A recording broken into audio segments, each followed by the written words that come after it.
Halo Sobat Wajib Pajak, tahukah kalian, pada tanggal 10 Januari tahun 2023 kemarin, Direktorat Jenderal Pajak, DJP, baru saja melakukan media briefing, untuk memberikan informasi perpajakan terkini kepada awak media.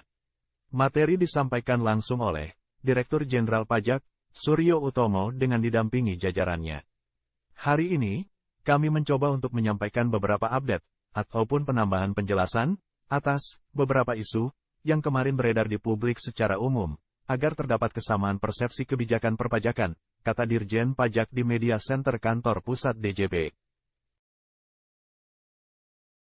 Pertama, Dirjen Pajak menyampaikan kembali, pilar-pilar reformasi perpajakan, yakni, pilar organisasi, SDM, IT dan basis data, proses bisnis, dan peraturan perundang-undangan.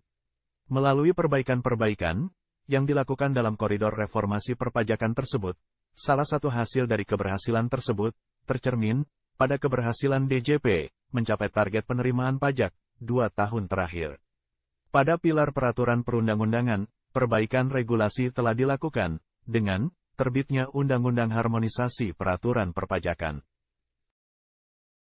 Untuk mengelaborasi undang-undang tersebut, pemerintah juga telah menerbitkan, 1 peraturan pemerintah, di bidang pajak penghasilan, 1 peraturan, di bidang ketentuan umum dan tata cara perpajakan, dan 2 peraturan, di bidang pajak pertambahan nilai, yakni, PP 55, tahun 2022, PP 50, tahun 2022, PP 44, tahun 2022, dan PP 49, tahun 2022.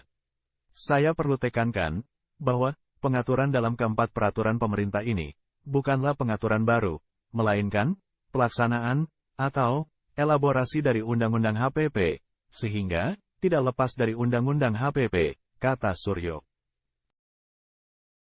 Terkait ketentuan perlakuan PPh atas natura atau kenikmatan, Dirjen Pajak menegaskan bahwa, mekanisme natura atau kenikmatan yang diatur dalam Undang-Undang HPP, dan PP 55 tahun 2022, yakni menjadi dapat dibebankan, dan menjadi objek PPh, bertujuan, meningkatkan keadilan, dan lebih tepat sasaran. Suryo menjamin, mekanisme ini, tidak akan mengganggu pekerja yang selama ini, mendapat fasilitas yang menunjang pekerjaannya. Saat ini, DJP sedang menyusun, rancangan peraturan Menteri Keuangan, untuk mengatur lebih lanjut natura atau kenikmatan, yang dikecualikan dari pengenaan pajak penghasilan. Rencana natura atau kenikmatan, yang akan dikecualikan antara lain, bingkisan dengan batasan tertentu, peralatan dan fasilitas kerja, seperti, laptop, dan ponsel, lalu, fasilitas kendaraan yang diterima, oleh, selain pegawai jabatan manajerial, lalu, fasilitas pelayanan kesehatan, dan lain-lain. Selanjutnya, disampaikan pula, rencana simplifikasi pengaturan, atas, penghitungan PPh pasal 21. Nantinya, mekanisme penghitungan PPh pasal 21, yang selama ini dirasa membingungkan, karena memiliki kurang lebih 400 skenario penghasilan, diubah menggunakan skema tarif efektif. Tarif efektif ini, akan tersedia dalam 3 tabel tarif, yang sudah memperhitungkan penghasilan tidak kena pajak, bagi setiap jenis status PTKP. Skema ini, akan memudahkan penghitungan, karena, wajib pajak tinggal mengalihkan tarif efektif tersebut, dengan penghasilan bruto, setiap masa pajaknya. Kemudian, informasi berikutnya, yaitu, terkait nomor induk kependudukan yang telah terintegrasi dengan NPWP. Sampai dengan tanggal 8 Januari tahun 2023, dinyatakan, sudah ada 53 juta NIK terintegrasi dengan NPWP, dari total 69 juta NIK. Dirjen Pajak, menghimbau, wajib pajak orang pribadi dalam negeri, segera melakukan pemadanan NIK sebagai NPWP, melalui portal DJP online www.pajak.go.id, agar manfaat integrasi dapat segera dirasakan. Selain itu, Dirjen juga menyampaikan realisasi SPT tahunan tahun pajak 2022.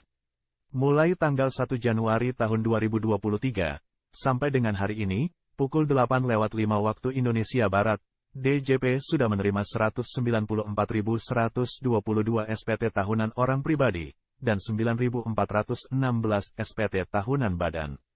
Untuk SPT tahunan 2022 sendiri, selama tahun 2022, SPT yang disampaikan ke DJP, ada 17,2 juta SPT, meningkat dari SPT tahunan 2021, yang sebanyak 16,46 juta SPT. Pungkas Suryo. Dalam kegiatan ini, turut hadir staf ahli Menteri Keuangan, Bidang Kepatuhan Pajak, Yon Arsal, staf khusus Menteri Keuangan Bidang Komunikasi Strategis, Justinus Prastowo, Direktur Penyuluhan, Pelayanan, dan Hubungan Masyarakat, Neil Maldrin Nur, Direktur Peraturan Perpajakan 1, Hestu Yoga Saksama, Direktur Potensi, Kepatuhan, dan Penerimaan, Ihsan Priyawibawa, Direktur Ekstensifikasi dan Penilaian Perpajakan, M. Nur Salim Saleh, dan PLT Direktur Peraturan Perpajakan 2, Teguh Budi Harto.